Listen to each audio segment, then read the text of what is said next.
और अजय वर्मा जी, आज मैं आपसे पूछना चाहती हूं, आज की बात नहीं है, 2007 से सोनिया गांधी और कांग्रेस के कई नेता इस तरह की भाषा इस्तेमाल कर रहे हैं मौत का सौदागर नरेंद्र मोदी के लिए। और मैंने आपको पढ़कर बताया कि कितनी बार कोशिश हुई है कि किसी ना किसी तरीके से नरेंद्र मोदी को कटघरे में खड़ा किया जाए।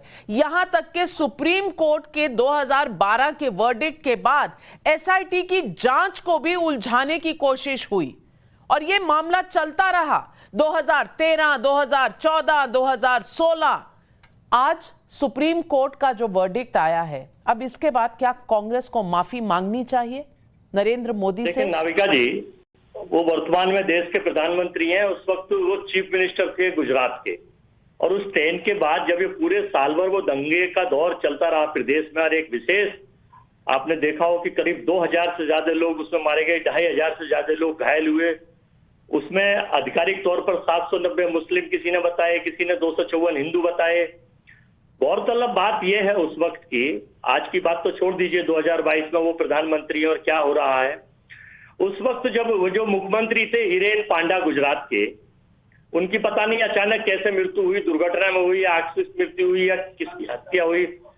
जस्टिस लोया थे वहां सीबीआई के, उनकी भी पता नहीं चली आज तक, हालांकि उसको किस तरह से प्रचारित किया गया, प्रचारित करा गया।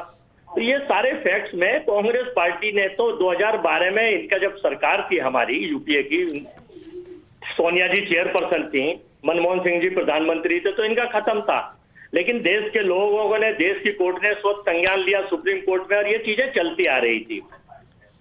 और चलने के बाद जब देश के लोगों ने ये सारी चीजों को चर्चा करी, परिचर्चा करी, देखा गया, और 2014 के बाद से जो सिस्टम्स देश में देखे जा रहे थे, तो इसमें कोई अतोशयोक्ति नहीं है भाई, ये तो कोर्ट का निर्णय है, सबको सम्मानीय है, सर्वोपरि है।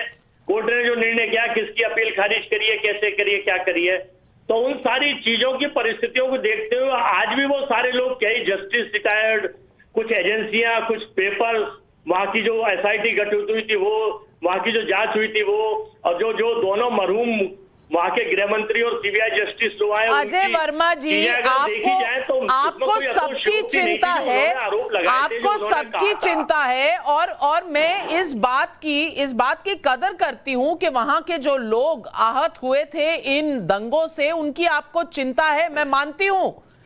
लेकिन आप एक बात का जवाब नहीं दे रहे कि आज जब सुप्रीम कोर्ट ने ये अब एक बार नहीं कहा है, कई बार कई कोर्टों ने कह दिया है कि नरेंद्र मोदी किसी भी षड्यंत्र का हिस्सा नहीं थे, तो आज क्या मौत का सौदागर बोलने वाली पार्टी आज माफी मांगेगी नरेंद्र मोदी से, हाँ या नहीं? माफी मांगिए, माफी मांगिए, क्योंकि सुप्रीम कोर्ट देश की सबसे ऊपरी अदालत है। आज उसमें सिद्ध हो गया है कि नरेंद्र मोदी की कोई गलती नहीं थी, तो आज आप माफी मांगेंगे, हाँ या ना? मैं वही तो आपको बताने जा रहा हूं, आप थोड़ा सा सुन लीजिए। वो प्रधानमंत्री भी हैं देश के, नरेंद्र मोदी जी अलग हट के देश के वर्तमान प्रधानमंत्री हैं नाविका जी। मैं आपको ये बताने जा रहा हूँ, अभी कुछ दिन पहले लखीमपुर में किसानों के ऊपर गाड़ी चढ़ा के हत्याएं कर दी। वो देश के गृह राज्य मंत्री थे, आप सब तरफ जाएंगे, आप सब तरफ जाएंगे, लेकिन मोदी को माफीनामा देने में आप शायद छोटे हो जाते हैं। आप सुप्रीम कोर्ट की जजमेंट का भी, आप सुप्रीम कोर्ट की जजमेंट की भी इज्जत नहीं करते। और डॉक्टर संबित पात्रा, कांग्रेस पार्टी ने ये मुद्दा जिंदा रखा है 20 सालों तक। 20 साल जिस आदमी के निकले हैं देश की राजनीति में, वही 20 साल इस साजिश के लिए उनको सहना पड़ा है, इस तरह के कटु शब्द, और पूरी एक व्यवस्थित लॉबी जो हमेशा कहती रही कि नरेंद्र मोदी ने कुछ किया है, दंगे उनकी वजह से हुए थे। आज सुप्रीम कोर्ट जो उच्च न्यायालय है, उच्चतम न्यायालय है देश का, उसने कह दिया है कि ऐसा कुछ भी नहीं है, बल्कि कांग्रेस लीडरों का नाम लिया है कि किस तरह Shakti Singh Gohil leader of opposition किस तरह से चिट्ठियां लिखते थे और ईमेल्स लिखते थे, पैकेजेस जाते थे संजीव भट्ट पे, जो पुलिस के एक अधिकारी थे। और संजीव भट्ट और एसबी श्रीकुमार पर जो कहा है सुप्रीम कोर्ट ने, बहुत बहुत स्केदिंग ऑब्जर्वेशंस है। मैं पूछना चाहती हूं संबित पात्रा, कायदे से क्या कांग्रेस पार्टी को माफी मांगनी चाहिए और क्या ये कभी माफी मांगेंगे?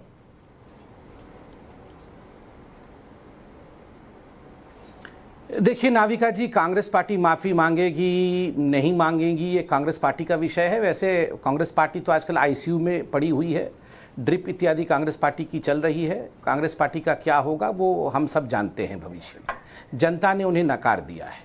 मगर बहरहाल ये एक बहुत महत्वपूर्ण डिस्कशन है, बहुत महत्वपूर्ण डिबेट है और आपने अपने रिपोर्ट में भी दिखाया। और मैं दोबारा आपके मेमोरी को ताज़ा कर दूं कि आज सुप्रीम कोर्ट ने कहा कि the proceedings have been pursued for the last 16 years to keep the pot boiling, obviously for ulterior design. Ulterior design मतलब इन सबके मन में एक डिज़ाइन था, एक षड्यंत्र था कि एक व्यक्ति को किस प्रकार से उसे आपने बदनाम कर देना है, उसे आपने प्रधानमंत्री बनने नहीं देना है, उसे आप नाकाम कर देना है। और ये डिज़ाइन किसका था? इस डिज़ाइन के सेंटर में जो रचयिता था वो कांग्रेस पार्टी है और कांग्रेस पार्टी के इर्द गिर्द में एक इकोसिस्टम था, जिस इकोसिस्टम में तीस्ता सितलवाड़ जैसे तथाकथित वकील जो एक एनजीओ सिस्टम के पार्ट भी हैं। और ये एक ऐसा इकोसिस्टम था जिसको कॉटेज इंडस्ट्री, गुजरात दंगों की कॉटेज इंडस्ट्री कह सकते हैं। जैसे ये कश्मीरी जो सेपरेटिस्ट मूवमेंट है उसके भी कॉटेज इंडस्ट्री वाले हैं, यही लोग वहाँ भी कॉटेज इंडस्ट्री खोल के बैठे हैं, यहाँ भी वो कॉटेज इंडस्ट्री खोल करके किस प्रकार से मोदी जी को बदनाम करे ये काम कर रहे थे। और ये कोई पहली बार क्लीन चिट नहीं मिली है नाविका जी, ये कई बार क्लीन चिट दिया जा चुका है। सुप्रीम कोर्ट से भी दिया जा चुका है, हाई कोर्ट से भी दिया जा चुका है, मैजिस्ट्रियल कोर्ट से भी दिया जा चुका है। और ये तो एक प्रोटेस्ट पिटीशन था, ये प्रोटेस्ट पिटीशन में फाइनली प्रोटेस्ट पिटीशन भी मैजिस्ट्रेट कोर्ट, हाई कोर्ट से होते हुए सुप्रीम कोर्ट में पहुंचा है। तो कई दफे कई राउंड ऑफ इन्वेस्टिगेशन, और हर राउंड ऑफ इन्वेस्टिगेशन के बाद आप देखते थे नरेंद्र मोदी जी को क्लीन चिट दिया जाता था, फिर भी इन लोगों ने कोट अनकोट पॉट बॉइलिंग छोड़ा था। बिल्कुल आप इसमें समझिए नाविका जी की जो फाइनेंशियल इंस्टीट्यूशनल बैकिंग इतने वर्षों तक, 20 वर्षों तक ये पॉट बॉइलिंग रखने के लिए जो फाइनेंशियल बैकिंग चाहिए, इंस्टीट्यूशनल सपोर्ट चाहिए, ये एनजीओ, ये लेफ्टिस्ट तथाकथित लिबरल और कांग्रेस, इनका षड्यंत्र कितना गहरा होगा आप ये सोचिए। और दूसरा पहलू देखिए, नरेंद्र मोदी इतने प्रक्रिया से गुजरते रहे, 9 घंटे तक उनकी पूछताछ हुई, 20 साल तक उनको कटघरे में खड़ा रखा गया, मगर कभी भी उनके माथे पे सिकन नहीं और कभी भी उन्होंने बीजेपी के एक कार्यकर्ता को नहीं कहा कि जाके आगजनी करना है, जाके बस में आग लगा देना है, जाके एसआईटी के ऑफिस के बाहर टायर जलाना है। एक बीजेपी के कार्यकर्ता को नहीं बुलाया गया। और ठीक इसके विपरीत आप देखिए, नेशनल हेराल्ड केस में राहुल गांधी को जब बुलाया गया, पूरे देश में बिल्कुल पूरे देश में हंगामा बरपा हुआ है। ये जो डेमोक्रेसी में विश्वास नरेंद्र मोदी जी ने दिखाया है, यह जो अपने आप में हिम्मत नरेंद्र मोदी जी ने दिखाया है, नतीजा है कि न केवल अदालत अपितु इससे कई महीनों और कई वर्षों पहले जनता की अदालत में नरेंद्र मोदी जी की जीत हुई थी। जनता जनार्दन ने उनको क्लीन चिट दिया, उनको प्रधानमंत्री बनाया।